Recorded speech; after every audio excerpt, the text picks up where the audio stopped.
Hello everyone, সকালবেলা আমার একটা ফোন আসে। সকালবেলা বলতে এই 11টার দিকে। তো ফোন করে আমাকে বলা হয় যে আপনি কি ভিমার্ট থেকে শপিং করেছেন। তো ভিমার্ট থেকে টুকটাক শপিং করা হয়, যে খুব বেশি করা হয় সেটা না, মানে টুকটাক। তো আমি বললাম হ্যাঁ। বললো ওখানে তো কুপনের ব্যবস্থা ছিল, তো আপনি কি কখনো কুপনের ওখানে জমা দিয়েছিলেন। তো আমি বললাম আমার ঠিক মনে পড়ছে না। তখন বললো যে ম্যাম, আপনার দুটো কুপন লাকি ড্র আপনি পাচ্ছেন, একটা ডিনার সেট আর একটা হচ্ছে ট্যুরের জন্য। তো যেটা নর্মালি হয়, আমি তো শুনে খুব খুশি হলাম। খুশি হয়ে বরকে ফোন করলাম। তো বর অফিসে কথা বললো ওর এডিএর সঙ্গে যে আমি একটু বেরোবো, কারণ এরকম একটা ব্যাপার। তখন এডিএ জানায় যে এটা পুরোপুরি ফল্ট, তুমি যাওয়ার পরে তোমাকে ডিনার সেটটা দেবে, কিন্তু তোমার কাছে 25,000 টাকার মতো সাবস্ক্রিপশনের জন্য কিছু একটা চাইবে, এরকম বললো। তো যেহেতু আমি ভিমার্টের সাথে যুক্ত, মানে কাজ করছি প্রমোশন ভিডিওর জন্য, সেই কারণে হচ্ছে কি সেখানকার ম্যানেজারকে, আমার ম্যানেজার সাথে আমার বর কথা বলে, তাই তো। কথা বলার পর ওরাও জানায় যে এটা একদম ফ্রড, ওখানে ওদের না তরফ থেকে এরকম কোনো প্রমোশন করানো হচ্ছে না, কোনো রকম কিছুই লাকি ড্র ছাড়া হয়নি। সত্যি কথা বলতে আমিও জমা দিই। তো যাই হোক, লাকি ড্র ছাড়া তো অ্যানাউন্সমেন্ট করবে, ওখানে মাইকিং হবে। তো যাই হোক, তো সেখানে এখন আবার ফোন করলাম যে দিবাকর দাকে, মানে ওখানকার ম্যানেজারকে। তো বললো যে তোমাদের না যাওয়াই ভালো, পুলিশকে জানিয়ে যাওয়া উচিত। আর ওই দিক থেকে রীতিমতো ফোন আসছে। তারপরে ভাবলাম চলো তোমাদের সাথে একটা শেয়ার করব, দেখি কি হয়। এবার সেখানেই যাচ্ছি, তারপর তোমাদেরকে পুরোটা ডিটেলসে জানাচ্ছি। রায়গঞ্জ ঘুরতে যাওয়ার কি যেন একটা আছে। কে সকালে বকেছিল? মা বকবো না কেন, তুমি ভীষণ অবাধ্য হচ্ছ। বললাম কেন বকো, সব বকো ভালোবাসে আদৌ করেছিল। ড্যাডি ভালোবাসে আদৌ করেছিল কেন? মাম্মি একটুও ভালোবাসে না?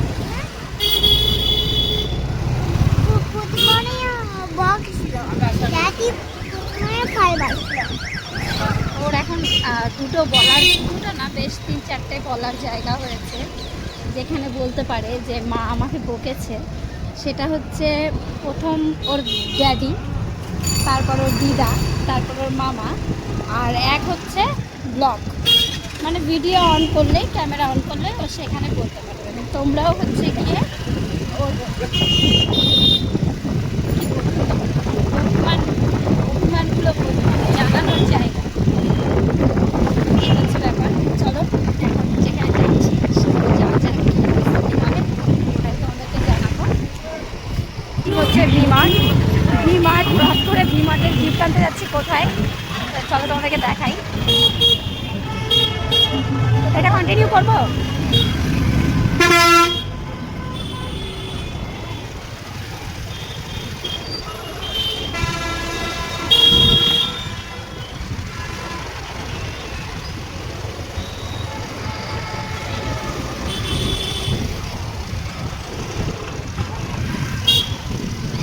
আমাদের যদি কিছু হয় তাহলে কি হবে তো? এই দেখো খুলে গেছে রায়গঞ্জে।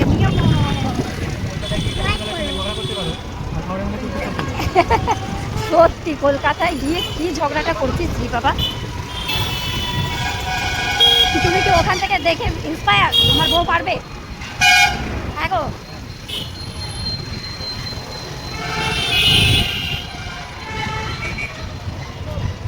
শ্রী, তোকে যদি কেউ বলে তুমি আমাদের সাথে আসো, বাবা মা একটু কথা বলুক, তুমি কোথাও যাবা না, কারণ এরা তো টিভিও নিয়ে নিতে পারে।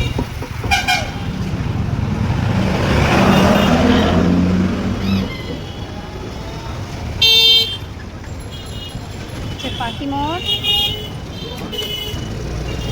এই হচ্ছে।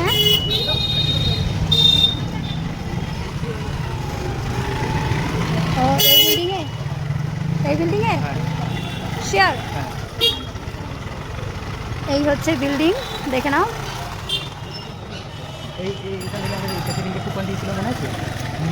আচ্ছা, তোমাদেরকে একটু জুম করে দেখাই।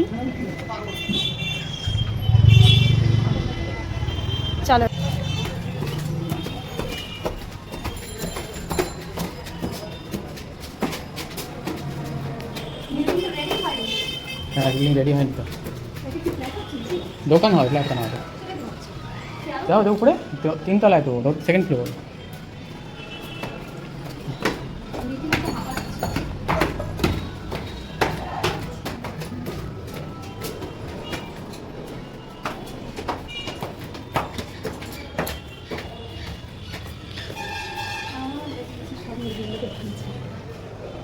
চলে এসেছি আমাদের গন্তব্যস্থলে আর স্নিগ্ধা ও আমাদের বাইক কোথায় তোমার বাইক?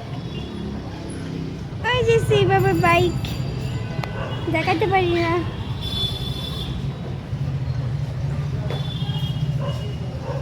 এই হচ্ছে সেই এত বড় বড় করে ভি-মার্ট লিখে রাখতে পারতো, তাহলে আমার চিনতে সুবিধা হতো। কোম্পানি বলছে সময় দেওয়ার তো টাইম নেই আমার। বললাম জানা না এই মানে বলে ফোন ভিডিও করেছে মানে তো অবশ্যই কাহিনী এটা ভিডিও এটা মানে তো অবশ্যই কাহিনী এটা তো অনেক বেশি। কাহিনী আছে। কোনো সই করবো না, সিগনেচার করবো। হ্যাঁ কোনো জায়গায় সই করবে চলো বাড়ি কোথায়? এদিকে আসো। চলো চলো। সবাই ঠিক আছে, সিগনেচার করবো না, তাহলেই হবে। চুপ করো চুপ করো। না এমনি কি হুবাই ঢুকে যাব? আমাকে যদি কোথা থেকে ইনভিটেশন না দেওয়া হয় আমি কি আসবো এমনি হুবাই? হ্যাঁ তো আপনারা রিসেপশনে কেউ ছিলেন না, ঢুকে গেছে, এরকম বিহেভিয়ার তো ঠিক না। না না আপনার আপনার অ্যাটিটিউডটা তো অন্যরকম ছিল আপনার। সেটা আপনি জানেন আমার ক্যামেরা আপনার বডি ল্যাঙ্গুয়েজ কিরকম কথা বলছে? আপনার বডি ল্যাঙ্গুয়েজ কিরকম কথা বলছে একটা কাস্টমারের সাথে? না মানে ফোন আমি তো এমনি আসিনি। নাম আছে জানতে পারি আপনার নাম কি? কোথায় বাড়ি? আমাদের এখানে কি কোম্পানিতে কাজ করছেন? রিলায়েন্স কোম্পানি। রিলায়েন্স কোম্পানিতে কত বছর ধরে কাজ করছেন? আমার হয়ে 1 বছর। আচ্ছা কী করছেন? হ্যাঁ কী করছেন? হ্যাঁ অফিস বয়। অফিস অফিসের বয় মানে অফিস বয় যে আছে ওটা? আচ্ছা অফিস বয়ে কাজ করছেন। আচ্ছা অফিস বয়ে কী ভাবে আপনার ডিউটি আছে কি বলেন তো? ডিসক্রাইব করেন। আপনার অফিস বয় ডিউটিতে কাজ করছেন তো? অফিস বয়ের ডিউটিটাতে যখন কাজ করতে হয় আপনার বডি ল্যাঙ্গুয়েজ সেরকম হবে, কাস্টমার বিহেভিয়ার কী হবে সেগুলো নিশ্চয়ই ট্রেনিং দেওয়া হয়েছিল। আমার তো স্যার আমার যেরকম কথা বসেন না আমি বলছি বসে আসবেন। হ্যাঁ আমার কাস্টমার যে আছে আমাদের অফিসে কাস্টমার আসলে তাকে জিজ্ঞাসা করা হয় আমাদের জিজ্ঞেস করা মানে তা সেটা- যে ফোন করে তাও আমরা জিজ্ঞাসা করি যে আপনার অফিস থেকে নিশ্চয়ই ফোন করবে, বাইরে থেকে না নিশ্চয়ই করা হ্যাঁ হবে। সে তো অবশ্যই অনেক কাস্টমার আছে যে এরকম আছে তো আমরা ফোন করে আগে জিজ্ঞাসা করি স্যার ফোন করা হয়েছিল হুম। আগে এটা জিজ্ঞাসা করি এই ফোন করে দেখেন দাঁড়া আপনার স্যার আপনাকে ফোন করা হয়েছিল, আপনাকে কি ফোন করা এটা মধ্যে একটা হ্যাঁ আপনার থেকে না? ভুল হয়েছে এটা আমি বলছি। এটাই হলো কথা। প্রথম হচ্ছে দেখেন সার্ভিস লাইফে আপনার 1 বছর হয়েছে, আমার অনেক বছর হয়ে গেছে। না স্যার আপনাকে তো দেখে ঠিক আছে? বলেছি। আচ্ছা, তারপরে দ্বিতীয় কথা ভালো হচ্ছে, বলো না। আপনি যখন কোনো কাস্টমারের সাথে যখন কথা বলবেন আগে হাসি মুখে কথা বলবেন, তাহলে কি বলবেন যে কোনো কাজটা ইজিলি করে নিতে পারবে। আপনি যদি প্রথমেই অ্যাটিটিউড নেন তাহলে আপনারা দিতে পারবেন। হ্যাঁ, আর স্যার। আপনাদের পলিসিটাই হচ্ছে কি কাস্টমারের সাথে হ্যাপি হ্যাঁ, তারপরে আমাদের এখানে জিজ্ঞাসা করা হয় গিফট কোপেন যেটা পাইছিল আচ্ছা। ওটা শোনানোর জন্য ওটা শুনতে হয় গিফট কোপেনটা পাইছিল আচ্ছা। ওটাও শুনতে হয়। তারপরে এই যে 1 ঘন্টা যে প্রোগ্রামের কথা বলা হয়েছে ওটাও শুনতে হয়, প্লাস যে ফোনে বলা হয়েছিল একটা হলিডে ভাষা একটা শীতে নিলে গিফট মানে ম্যাডামকে যে শীতে নিলে গিফটটা যে দেওয়া হবে বলতে গেলে এটা কিন্তু মানে আমার কি কি আমি কি কাজটা যে করি কি কি মানে কি কি করি অ্যাকচুয়ালি ব্যাপারটা ওর বডি ল্যাঙ্গুয়েজ ঠিক ছিল না। ও যখন আমাদের সাথে কথা বললো, আমারও সারাদিন খারাপ ঘটনি করি। আমরাও সারাদিন, ও অফিস থেকে এক্ষুনি ফিরে এলো। ঠিক আছে দেখেন আপনাদের কাজ যদি পরিষ্কার ঠিক আছে যতই কাজ করুন, সেটা তো তাহলে আপনাদের কাজ। কোম্পানিকে বলতে আমাদেরকে হবে যে ডাকা আমরা হয়েছে, পাচ্ছি ও না, অফিস থেকে এখন ফিরে কি এলো। করতে? আমি টিভি টাইম চাই, রিল্যাক্স টাইম চাই। এখানে লেখা আছে। এখানে তো কেউ ছিল না, রিসেপশনে তো কেউ ছিল না। প্রথম কথা হচ্ছে আপনারা এটা নোটিস করেছেন? আপনার সাথে কথা বলছেন না মানে আমাকে ফোন করেছে। হ্যাঁ আপনি এটা কোন ধরনের কথা বলছেন? আপনার সাথে কথা বলছেন, এটা কোন ধরনের কথাবার্তা? রিসেপশনে তো কেউ ছিল না। কথা বললে প্রশ্ন না, করলে তো স্যার, আমাকে স্যার জিজ্ঞাসা করলো যে এগুলো এগুলো ব্যাপার বলে তাই ম্যামকে না ম্যাম বসে ম্যামকে আমি জিজ্ঞাসা করলাম যে ম্যাম ফোন করা হয়েছিল সেটা কি এই যে এখন এত সুন্দর করে যে না, বললে, তখন তো আমি বলিনি যে ম্যাম ফোন করা হয়েছিল এটা বলিনি হ্যাঁ। ইনার বলছে ফোন করা হয়েছিল আমি এটাই তখন বলছি। তোমার বডি ল্যাঙ্গুয়েজটা না, কেমন আমি এটাই ছিল? বলছি না হ্যাঁ, কেমন? হাত তুলেছিল। না না বডি ল্যাঙ্গুয়েজ মানে হাত তোলার কথা বলা হয়নি, একদম ঠিক করে কথা বলবেন। হাত তোলার কথা বলা হয়নি এখানে। করলাম, হাত তুলেছিল। তা আপনি ওটা কোন ধরনের বডি ল্যাঙ্গুয়েজ? আপনি একটা কাজ করছেন, আপনি জানেন না বডি ল্যাঙ্গুয়েজ মানে? হাত তুলেছিল, ওটা বডি ল্যাঙ্গুয়েজ বলে না, ওটার ভাষাটাকে বলে বডি ল্যাঙ্গুয়েজ। কি ভাষায়, কি থ্রোয়িং দিয়ে আমি কথা বলছি? আপনাকে আমি রেগে কথা বলছি না সফটলি কথা বলছি? সাগর মামা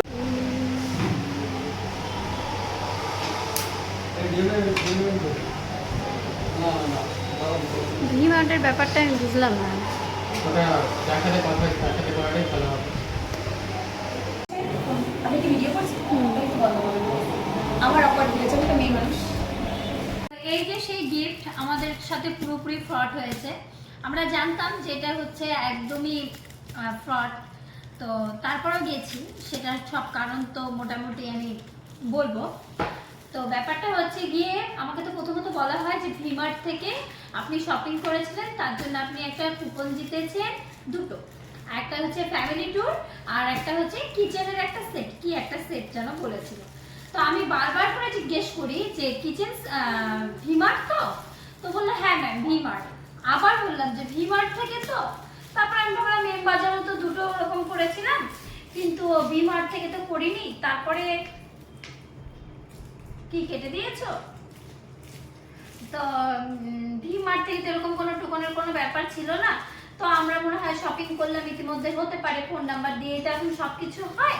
তাই আমি আমার হাজব্যান্ডকে বললাম, তো তারপরে তো সে গেল। আর আপনারা তো দেখতেই পেলেন একটা ছেলে এসে সরি পর্যন্ত বলছে, কারণ তার বডি ল্যাঙ্গুয়েজ একদম ঠিক ছিল না। সে আমাকে বলছে আপনাদেরকে ফোন করা হয়েছে, ফোন করা হয়েছে। তাই বললাম ফোন না করলে কি এমনি এমনি চলে আসছি। তারপরে যাই হোক সে তো সরি টরি বললো। তারপরে ও ভিডিওর মধ্যে দেখতে পেয়েছেন যে ওখানে যে আরেকটা পুচকে করে ছেলে ছিল, সে আবার তার ওপর র্যাঙ্কে যে আছে তাকে ডাকতে গেছে। সেও এসে ওরকম করে, মানে তারও কথাবার্তা ভালো না। তারপর যে আমাদেরকে এসে বলছে সেনগুপ্ত ফ্যামিলি আছেন, তো আমরা তো আছি। তখন আমার বাচ্চাকে অ্যাভয়েড করা হচ্ছে, মানে বাচ্চাকে সবসময় সাইড করে দেওয়া হচ্ছে। আমাদের হচ্ছে কি হাজব্যান্ড ওয়াইফকে ফ্রন্টে রেখে ওরা ওয়েলকাম করবে। কেন আমার বাচ্চাকে যেখানে প্রায়োরিটি দেওয়া হবে না সেখানে আমি কেন থাকবো? সেটা তো আমার একটা মাথা ব্যথা তো আছে, মাথা গরম হয়েছে। দ্বিতীয়ত যে মেয়েটা মিলন পাড়ার, সম্ভবত না মিলন পাড়ারই, পরে শুনলাম। তো মেয়েটার পর আমি প্রচন্ড খেপে যাই এই কারণে সে আমাকে বলে যে হ্যাঁ আপনি কেন ভিডিও করছেন? আমি তো সোশ্যাল মিডিয়া কাজ করি, আমার যেটুকু আমি যা পারি আমি তুলে ধরি, আর এরকম একটা ব্যাপার আমি কেন দেখাবো না? ভিমার্ট থেকে আমাকে ডেকেছে, একটা বিশাল ব্যাপার। কিন্তু তার আগে তো ভিমার্টের ম্যানেজারের সাথে আমার কথা হয়েছে, সেটা তো আমি আপনাদেরকে জানিয়েছি। তো তারপরে হচ্ছে কি যাই হোক, আমরা ঠিক আছে আমি ডিলিট করে দিচ্ছি। ও আমাকে বলছে ডিলিট করে দিই, ওর ভীষণ বাজেভাবে বলা, সেটাতে আমার একটা মাথা গরম হয়েছে। তারপর দ্বিতীয়ত যখন আমাদেরকে টেবিলে নিয়ে বসানো হলো, আমার মেয়ে মিডিলে বসেছে, ভিডিও তো করতে দেবে না। আমার মেয়েকে সাইড করে দেওয়া হবে কেন? একটা বাচ্চা মেয়েকে সাইড করে দেওয়া হবে? মেয়ের আমার মুখ পুরো কালো হয়ে গেছে, চোখে জল চলে আসছে। তো ওটা তো আমার মাথা গরম হলো। তখন ও আমাকে কি করছে, গিফটটা নিয়ে ও বুঝে গেছে যে আমাদেরকে পটাতে পারবে না, কারণ ওটা তো পুরোপুরি ফ্রড। গিফটটা নিয়ে এরকম করে দিয়ে দিচ্ছে। আমি তো মেয়েটাকে আচ্ছা মতো ঝেড়েছি, যতক্ষণ ধরে পারা যায় ততক্ষণ ধরে ঝেড়েছি। মেয়েটা লাস্টে মাথা নিচু করেছিল, কিন্তু ওর ওপর র্যাঙ্কে যারা আছে তারা এসে সরি টরি বলছে। তো যাই হোক, তোমরা কেউ ভুলেও ওই রিলায়েন্সে যেও না। রিলায়েন্স কি ইন্স্যুরেন্সের ব্যাপার জানাবে, আর তোমরা যে এই যে ফ্যামিলি ট্যুর এর মধ্যে টাকা চাইবে। যেহেতু ও বুঝে গেছে যে এর মধ্যে আমরা যাব না, প্রথমেই যে পরে আসলো সে সত্যি খুব ভালো, সে আমাদেরকে খুব ভালো মতো বোঝালো।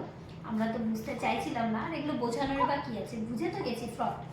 তো রিলায়েন্স দেওয়া ছিল, কিন্তু এখানে রিলায়েন্সের কোনো নাম ঠাম আমি কিছু দেখতে পাচ্ছি না। এটার মধ্যে আছে, দেখো তো, এদিকে ক্যামেরায় দেখাও, দাঁড়াও ক্যামেরায় দেখাও। আমি তো দেখতে পাচ্ছি না।